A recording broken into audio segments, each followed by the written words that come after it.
We're going to move things ahead to our next session. It's called OTT, Opportunity to Thrive, with a lineup of speakers who have found great success by embracing the opportunity and challenge in the OTT era.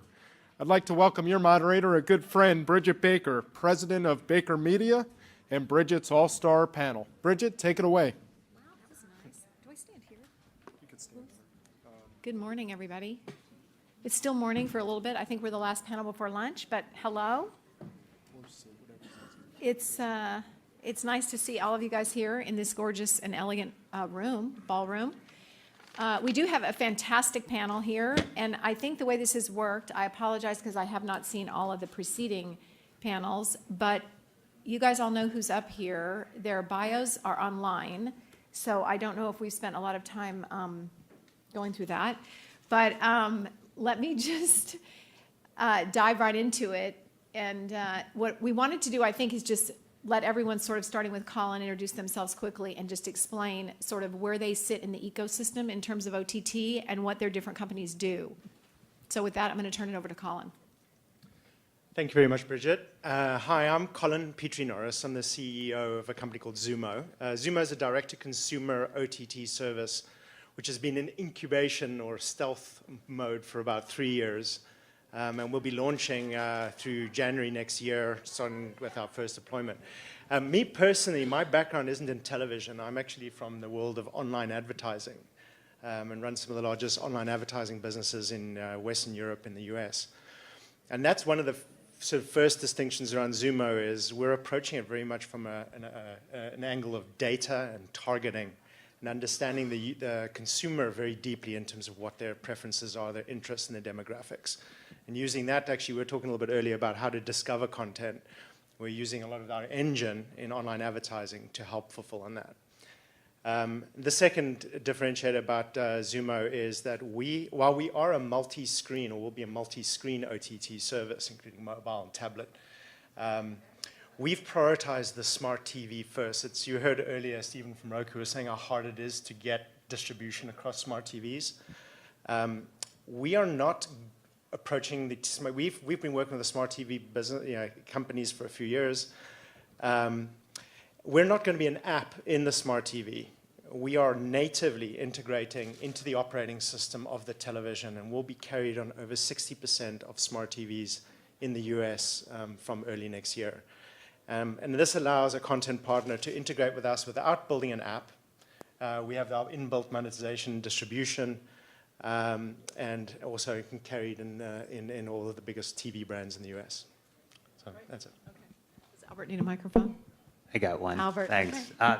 This sounds like a great service. We could use it. I'm Albert Reinhardt, and founder of Fandor, which is a SVOD service direct-to-consumer for international and independent films. And when we started about 5 years ago, it was based on the lack of availability to this great films that were out there. You could find them on BitTorrent.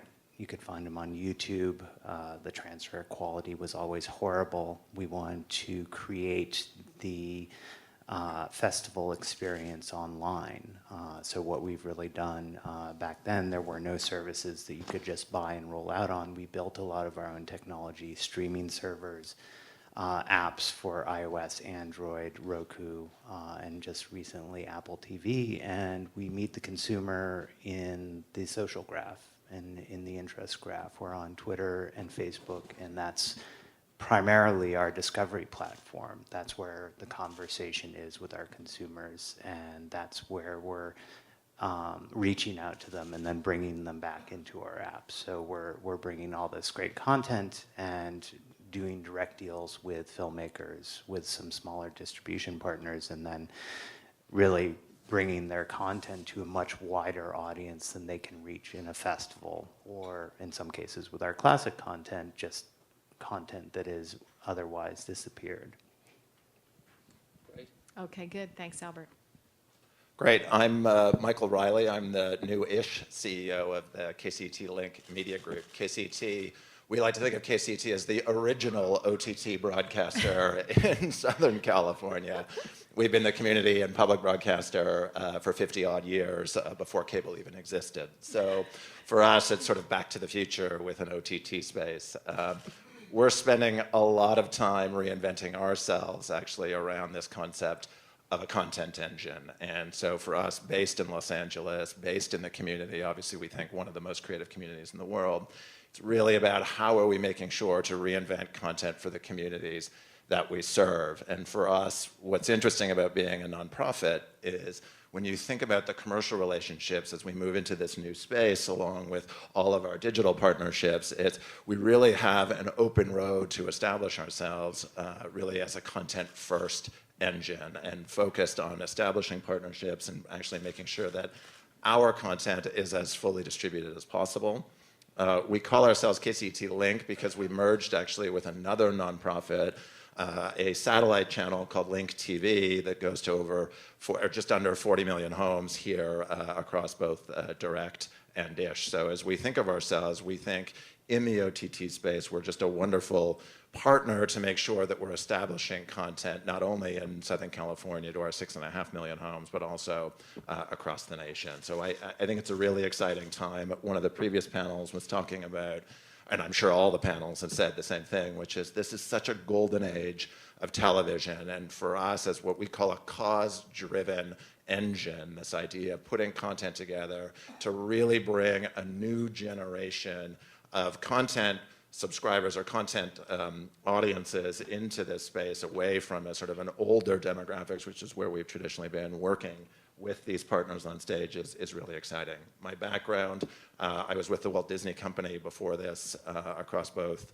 the Disney Channel and ABC Family, and before that 15 years in Europe with Turner Broadcasting. Great, thanks, Michael. Hi, my name is Martijn van Horssen. I'm the CEO and co-founder of 24i Media. We are a worldwide app development company for OTT apps. So we make apps for all the big screens and for the small screens. And we've developed a technology that makes it possible to develop an application once and then deploy it on all those devices where we hear all the fragmentation. We solve that fragmentation, not only for developing the applications, but also for maintaining the applications, because a lot of new platforms emerge every year. So we are able to make sure that the service will work continuously across devices. We launched last week a service here in the US called NGSN. It's called the Next Generation Sports Network. They are having the rights for 19 different soccer leagues. Soccer is not distributed that well in the US, while there are a lot of expats that want to watch soccer. And we launched that service across almost every platform. We just launched on Roku now, and we're launching all the other platforms in the first and second quarter of next year, where you can watch 19 leagues for $8.99 a month. It's a new business model for them, where we see that there are a lot of content owners go directly to consumer, and we help them to do that. And we do that worldwide. So we have a really good overview of what's happening in the world. I self am situated in Amsterdam. We are from the Netherlands. We only have 17 million inhabitants. So our country is always used as guinea pigs. So we have seen all the mistakes made in operator space and in OTT space. But the good thing is that we can learn from it and adapt it to the rest of the world. That's great. Martijn, I think you may have traveled the furthest to be here. So on behalf of everybody in the room, thank you. Well, so you can all hear that there is a wide variety of things going on here. And all of our panelists, interestingly, have done business internationally or focused a little bit going in that direction. But I think what's interesting, especially given that a lot of us probably in the room certainly come from a more linear background, and I'd like you guys to just comment on how you see in all of these spaces you touch on sort of a mobile-first app environment, content delivered first by mobile in an app versus this lean-back linear environment we all grew up in. And just comment, and we can start, again, we can start with you, Martijn, maybe in that concept. You mentioned you just launched something in the US for $8.99 a month, so that's SVOD. And if it has ads in any capacity, it's probably something Colin's company could be working on. Fandor is an SVOD pre-roll and post-roll. It won't interrupt a film to do it. Michael's headed in that direction. So how do you see the mobile-first app content delivery versus the linear? And how do you think you're succeeding, or what is keeping you up about that? The funny thing is that what we see with our apps is that the usage of mobile is a good amount, but it's all used for a short period. So what you see is what people watch on the mobile are short form content, or they watch long form, but for a short period of time. So they go to the big screen, the OTT big screen solutions like the Roku or the smart TVs to watch long form content, but also linear content. Because what we see, for instance, for Fox, we've created an app that they can extend the number of channels that they have, because on cable they only, in Europe they have 4, but sometimes there are 9 matches at the same time. So they can extend the number of linear channels as well. So that's also a solution that we see where OTT is used for. We see in the mobile space that currently Horowitz Associate did a research that 59% of the content is still watched on the big screen, and that's a lot. And that's only for OTT content, so it's not the linear content, but only OTT. So for us, we are focusing really on the big screen and with the mobile to get it on the big screen.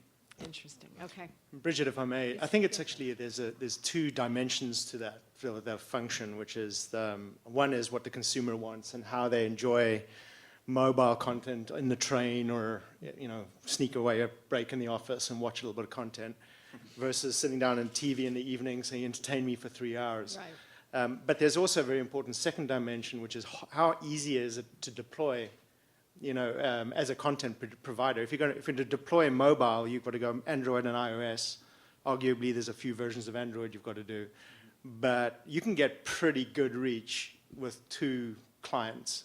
Then you want to get into TV, you've got to do Rokus and Apple TVs and Samsungs and LGs, and that is a complex ecosystem to navigate. So I think you want to isolate. There's 2 forces at work: is the platform, as well as the consumer's preferences. And are you guys focused on all of that? You're doing We're trying very hard to make that complexity of distribution in the TV space a single point where you can just do one and get to many.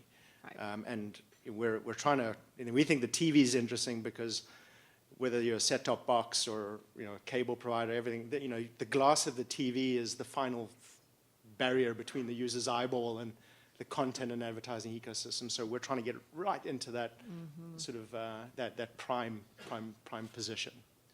Yeah. I think, sorry, I was just Go going to say, ahead, I think what's interesting for us, when you think about, not only is it about distribution, and so as everybody's talking about, obviously getting content distributed as far and wide as possible is obviously critical to making sure you're establishing that content as must-have. For us, what's interesting is, we're, as a community broadcaster and somebody who's looking to tell stories relevant to the communities, we're actually using the mobile space in a completely different way, which is about changing the architecture of storytelling for us in a television world. And that really is about how are we actually reaching into the communities. And today, anybody with a smartphone is a digital news gatherer. And so what we're using at a price point that's actually much more efficient, we're able to use that sort of what we call scanners in the market. We're looking to incubate really interesting content, whether it's in a mobile space, on our social media pages, or across our websites, this whole idea of what's resonating with our viewers and our users. And then we take that and we turn that into fuller-fledged content. So whether it starts as a sort of a 7-second Vine or a 30-second YouTube clip or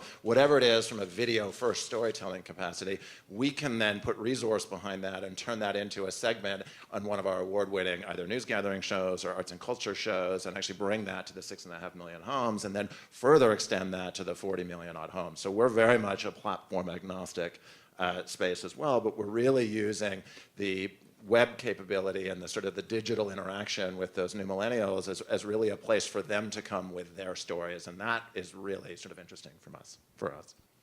That's cool to hear. We definitely see the need for mobile support and mobile first at Fandor, because it's not just about watching it, it's about content discovery, and it's about building community, and examples like that are very on point. Everyone has a phone, and they may not watch the whole evening show on it, but they'll find what they want to watch on the phone, whether it's through Facebook, what are their friends queuing up, whatnot. They'll be discovering their content there on the phone, and what we also see is that a fair amount of them are using it to actually control their TV, because the phone is the best remote control. It's the smartest remote control. And in fact, it's not the second screen, it's the primary screen for everyone. It's the thing that you're using every day, every hour. So, that is of utmost importance when you want to talk about discovery and getting your content found and then building a relationship with your consumer. So the linear experience that you have on TV is super critical when you actually get them to sit down, but that's much less frequent than when they pick up their phone. Let me ask you guys a little bit about, there's been a couple articles in the last week, one I know was yesterday, that have sort of touched on this subject of, without getting into deep economics on all of this SVOD, but the stacking of prior series of certain shows, which I know would impact a couple of you, but also on sort of this John Malone extended interview, Inside the Curious Mind of John Malone, and his comments about how the cable operator is still providing the best value package.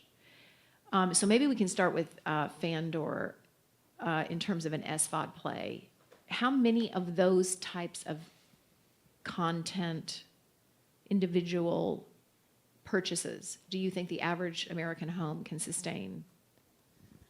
I think they can sustain a fair number. I mean, you'll see people often, what we see is our subscribers often are also subscribed to at least Netflix, most likely Amazon Prime. We are a second or third service, and I think that's bridging out even further. Many people are looking at blowing up the traditional bundles and repackaging their own. It's not quite a la carte in that I want this series, that series, but they're definitely focused on, I want to get access to these things, and I don't want to buy into these preordained bundles. I don't want half these channels, so I'm gonna just pick the one or three things that I want and rebuild it. I do think there's a great opportunity there to look at how you rebundle. And I think it's going to all, once it's all broken apart in the next year or two, it's going to start being pieced back together. And, you already start to see that with Showtime being offered on Hulu and, a bunch of these other sort of mutant variations that are springing up. So I think it's interesting to see how that will evolve. And you do have people just cutting the cord and moving on to these new packaging. Small, more personalized. If- Colin? If I may, on a very unscientific panel of one, which is my own observation, there's a curious thing that happens. If I'm paying $140 a month for my cable, my price sensitivity is a certain fraction. Right. But something weird happens when I'm signing up for 4 $8.99 services. I'm sort of now, I'm starting to think carefully. Am I Amazon Prime, Netflix? What's the duplication within that? How do I sort out whether HBO is a good relative addition? Right. And I think there's going to be a move towards helping consumers understand the relative, how to compile a fit for you sort of service of SVOD offerings, which together will make up something that suits you personally. We're primarily ad supported. We can do some very good things on ad supported content. So there's not much going on in that space. But I think in SVOD, I think that price sensitivity is going to be an interesting thing to resolve for the consumer. Sorry, I was just going to say, I think it comes back to discoverability as well. I mean, one of the big issues that, and I think it came up in the bundling panel a couple of panels ago, this idea that, and I have to say as well, as a panel of one, I come from the cable environment. So this idea of bundling or figuring out how to discover content, bundling actually helps that cause. Now, at $160, across all of the bundling, the question is, how efficient is all of that? But the idea of helping consumers understand what it is that they're consuming, we talk about it like an amusement park. You do want to pay one price in order to sort of take the rides, even if you don't necessarily use all the rides. And there's some world of efficiency there. And I think as we see the sort of OTT offerings continue to expand, figuring out a way to sort of bring all of those under some sort of, education, that idea of sort of, again, discovering the channels, discovering the content, ensuring that consumers understand where to get it. And that's the big issue, I think, around stacking, to your first question, is today there is so much content getting produced. Everybody knows that. This idea of having great content rise to the top really is about getting your content across as many platforms as possible and monetizing each window in a really effective way. And I think that continues to be the opportunity around marketing and promotion in order to get your content as fully distributed as possible.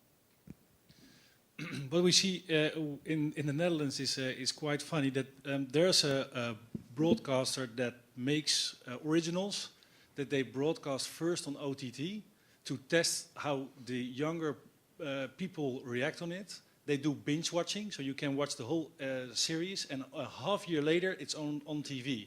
And you see that then the buzz starts. So before, the buzz is already in the younger generation, and the older generation picks it up 6 months later. And then the buzz starts across linear TV. But you can get a subscription on their service. So you see now that the younger people are getting in a new era of having subscriptions with separate broadcasters instead of having a subscription with their cable operator, because they can get the content faster and what they want. The discovery is done in a different way as well. So you see that the discovery is done through their social networks, of course. So there's a lot of social sharing involved, and make sure that they use that discovery. But on the other hand, they use linear still to thrive their product. So one thing that's I understand is not here is we have something that you have catch up, of course, but we have also catch forward. So there's a daily soap series. Where when the cliffhanger is, they say, do you want to watch the episode of tomorrow? Go to the OTT service, and for $1 you can watch the episode of tomorrow. Well, tomorrow it's on TV for free. You see that there are a lot of people that are hooked to the series, pay for that. And now the new thing is that we made a subscription for that. So they can even take a subscription on that soap opera series, and for $5.99 they can watch the series beforehand a day. So you see that there's a completely shift of revenue in that deal, and there are no ads served on the OTT space. Oh, that is very interesting. That puts me in mind of some, and I don't know that they're represented here today, but I believe Vessel, Jason Kilar, who was the founding CEO of Hulu, the company up here they started was this idea that for a small subscription fee, I want to say it's $2.99, you see he's recruiting YouTube stars to have a 72-hour in advance window of things that will be on YouTube for free 72 hours later. But for a small subscription fee, you see those things in advance. So I would so pay for that for Homeland.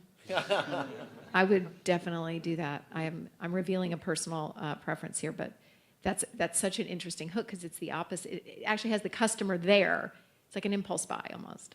And the thing is, there's another fun thing to mention on this is it's a success.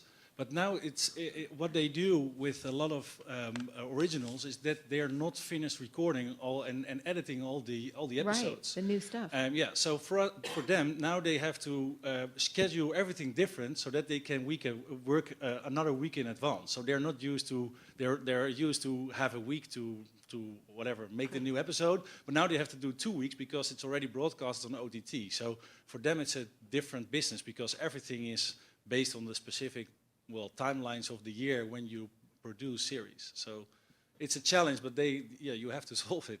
Amazing.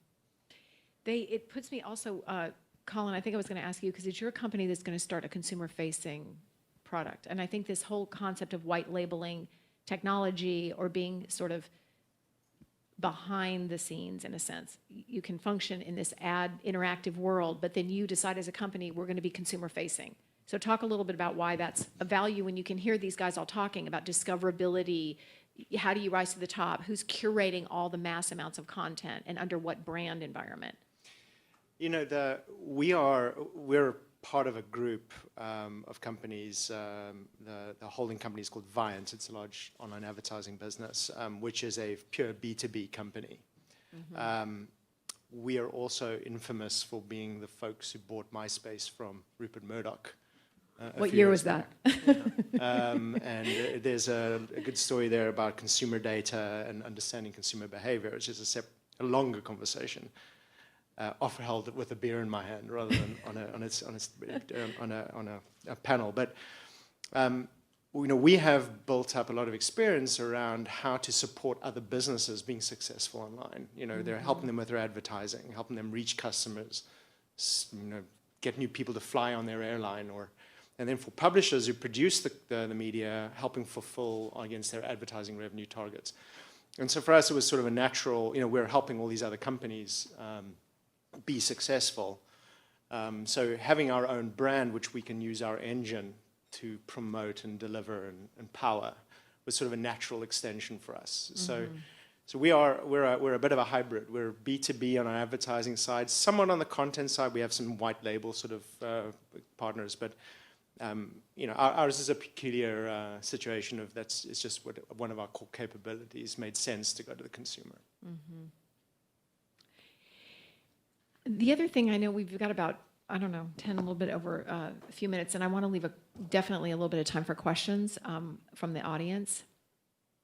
But I guess, I don't know an easier way to sort of hit on the revenue, kind of turning the profit, the revenue engine, how is it going? How do you do it? I mean, starting with Michael, for instance, who's, .org instead of .com, but you're still out there competing with all of this, and Hulu and Netflix and Amazon and all the things we talk about, Google and YouTube. So, yeah, I mean, it's a great question actually for us. When you think about public media overall, it's about, at a macro level, it's how are we making sure to diversify our revenue stream? So as a nonprofit, we're obviously in the business of philanthropy. But we also, as we move through the ages, obviously that becomes, philanthropy takes different faces depending on who we're talking to. So there's corporate philanthropy, there's individual donors, there's foundations that we work with. And so when we start at a very, very high level, the idea of having cause-driven programming, actually, when we talk to foundations, when we talk to people who can really get behind the types of programs that we deliver, whether it's around the environment, whether it's around immigration, whether it's around, just basically what's going on. It's a great year for us when we think about, obviously, a presidential election. There's just lots happening. There's lots of news happening. There's lots of stories being told. And we're in the business of trying to diversify that revenue. And so we're obviously, a competitor in that space when we think about as how we go to what we call corporate underwriters, which is effectively corporate sponsorship. But what we also are is we're also collaborators. And I think what's interesting there for us, it's really at a high level when you do have cause-driven content, it's how are we making sure that philanthropy is trickling down through the family? Because what happens traditionally is we have an older generation of givers or donors who are giving to us, and that doesn't necessarily translate. And one of the things that we're working very, very specifically on is how can we take a millennial generation, you think about all of the social media and all the activity that's happening there, how do you turn them from being engaged to activated? And that's really the sort of the situation that we're in. And we feel like that is very much about working in partnership with all of these great content sort of distribution areas where basically we can bring that philanthropy through all of the different platforms that we serve, whether it's on air or online, or whether we bring content to all of these different platforms. We want to bring our millennial audience with them and really help them to educate and understand that it's about giving. It's about activating around the causes that are important to them, and we want to be a place for that. So it's an interesting space. Michael, I think we talked about this, but I'm also thinking now of Martijn. Do you have an app? The KCET app. So in terms of app development, can a user, because it's supposedly free content, watch that via the app? We did. So we had an app actually that was in prototype about 1.5 years ago. And when I started, we've actually taken the app down and we're using the engine that's there and we're turning it into something that actually I think is a much more 21st century app. So we actually have had an app where we actually distribute content across that.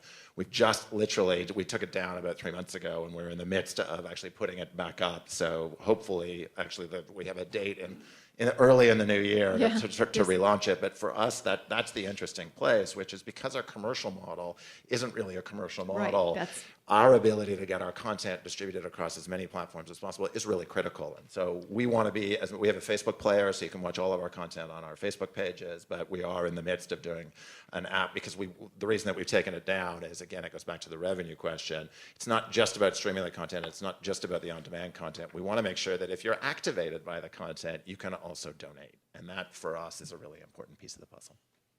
Well, this panel was called Opportunity to Thrive, and I think all of you are CEOs, founders, you're working in all of these different companies and spaces. Martijn, your company's all over the world. We didn't say Collins, and you guys are in Orange County. That's where you're based. Beautiful Southern California. Beautiful Southern California. Fandor's just down the street. Shortest commute, Albert, coming up. But I think when you think about Opportunity to Thrive, I mean, you've all managed the shift of this content delivery and how it's shaping your current business model. We've been able to touch on that. Why don't we just do one question on this, kind of either sort of what opportunity lies ahead in the OTT space, or just if you could sort of solve one thing, fill in the blank of, God, if I could just get this done, it would transform your business on a short calendar versus a long-term view calendar. I'll you can have a go. I think there's an interesting sort of story to be told. I'm a South African, and I don't want to lecture the US TV industry on their own industry. Come on, we can take it. But when there was broadcast television back in the pre-cable days, there was this new problem which was created of cable TV, which advertisers Right. couldn't make sense of, and consumers didn't know how this fit alongside my broadcast. Right. And, I lived through that. and we had to, people had to figure it out, right? It was about the EPG was more important and how to find the programs you want. And then there was a lot of marketing required and investment, and it grew to be a huge industry. Yeah. I like in the OTT sort of change a lot like that. Again, it's sort of, I think, as broadcast went to cable, it didn't destroy, cable didn't destroy broadcast, it grew something new. Yeah. OTT, I think, provides an opportunity now. It's a very democratized process. It doesn't take a big investment to create a cable channel. You can be a much smaller digital network and get traction. But there's thousands, if not millions, of potential channels which can exist. So it's sorting that out is a big process. I don't think it's, I don't think any one person's got the answer. It's a combination of algorithmic approaches. There's a lot of editorial work and packaging and everything else that has to happen. But I think that's a natural progression. I think we've solved it once before. We'll solve it differently this time, but I think it's the same kind of thing. One thing that strikes me, and maybe you guys can incorporate this, it's kind of what you started, is that so much to me about it is also global. When I think about OTT and what's out there and what I grab or gravitate toward and see and just pure content, it's so much broader than when cable was kind of starting, really domestic US cable was starting against kind of the broadcast backdrop. OTT is this wide open, sort of international, and all of you guys have done work internationally too, so go ahead, Albert. I can jump in. International is the big, broad new area for us. I think it's great area for OTT in general, especially as people figure out licensing. One of the things we do at Fandor is we work a lot with filmmakers directly. And one of the nice benefits of that is we acquire rights beyond US and Canada. We get international rights, and that gives us a lot more flexibility. And I think that's in response to the demand we saw around the world for the content that we're providing. People want to see these incredible TV shows, whether they originate in Europe or in the US. And there's demand for this content everywhere, and OTT makes it a lot easier to deliver there. The big issue in general is with licensing, and unraveling that is going to be a very interesting challenge, but it will provide the biggest opportunity for this space, bigger than anything else, I think, in terms of technological solutions. Yeah, I would agree with that. I mean, we talk about two principles at KCET, this idea of really connecting our users to their communities, or our audiences to their communities, but also connecting the communities to the world. And I think bringing those international perspectives is something that we think brings a much more informed, audience and a much more, interesting environment, whether it's not, around news. We're a huge sort of syndicator of news product, but also in content. I mean, we want to be a great partner in Southern California to everybody up here to say that we want to deliver our homes to all of this great content that's everywhere. And that's really just at the beginning. And although I think OTT is opening up those opportunities, we had a great show for us from Denmark, actually called Borgen. We like to call it the sort of original House of Cards before House of Cards was even created. With a female protagonist. With a female instead protagonist. Of a, yeah. Mhm. Exactly. And so, but, beyond all of that, there is such great content all over the world. And everybody up here, we were talking earlier from a Fandor standpoint, there's just so many areas that we would love to be a great partner for. And, I just think it's an exciting time. We have two really exciting things. The first one is I founded the company in 2009, and I started as an evangelist and tell you have to go OTT. And now we're 6 years ahead, and I still have to do it with a lot of. But the parties has changed, because first were the major broadcasters, but now they're the small ones that you had to tell how they can monetize their content and what they can do and what are the possibilities, because there are a lot of things that they're scared of. High costs, a lot of fragmentation, but it's all solvable. Mm-hmm. And the second thing that I'm really enthusiastic about is the new opportunities for advertisers. We see that a lot of advertisers still look into it as a new scary platform that's not like the traditional linear, just put an ad out. Now you can have interactive advertisements. And that's one of the things that we work on. Just as you can do really fancy things, but this is still laid-back experience for us, so you cannot do a lot of things on OTT. You have to do it modest. But if you can have a viewer and you gain him for 30 more seconds on your ad by doing an additional step, and we have some field trials with that, you see there are a lot of opportunities that makes it possible also for OTT content owners to have better advertisers in your app that gain more revenue. So it's a win-win for everybody. The only thing is you have to explain it to everybody, what are the opportunities still, and that's a challenge. But it's a really good challenge, because you see that everybody is enthusiastic about this era, so that's good. May I just add one other thing to the international question around how OTT expands international? There's a lot of, if you're the movie or cable television, there's obviously a lot of rights complexity, which do limit how international happens. I think what I'm seeing some very interesting trends with companies which are built for digital, companies like BuzzFeed, or these brands which are growing up to be mega brands in the millennial space, or that don't have that kind of limitation, and they are the ones pushing very hard, and they don't have those boundaries and those nested deals, and so I think a lot of legacy contracts. And I think the growth for the international rapid international expansion for content is for companies that are born and bred in digital. So that's very interesting. Well, we could have a whole other panel. It'll have to be our next one on the pure revenue, bringing in the advertising piece and the revenue piece, which I think would be really, I would love to hear from all of you guys. And I know we're wrapping up here. We still have a couple minutes, though. So I think, is there anyone who would like to ask a question of any of the panelists? It's hard to see from here, but yeah, there's one there. Go ahead.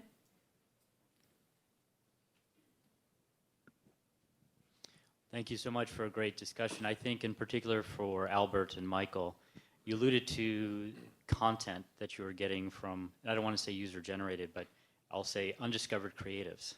So how do you go about basically the curation of that and discovery? That must be a big investment. So how do you sort through and separate the wheat from the chaff?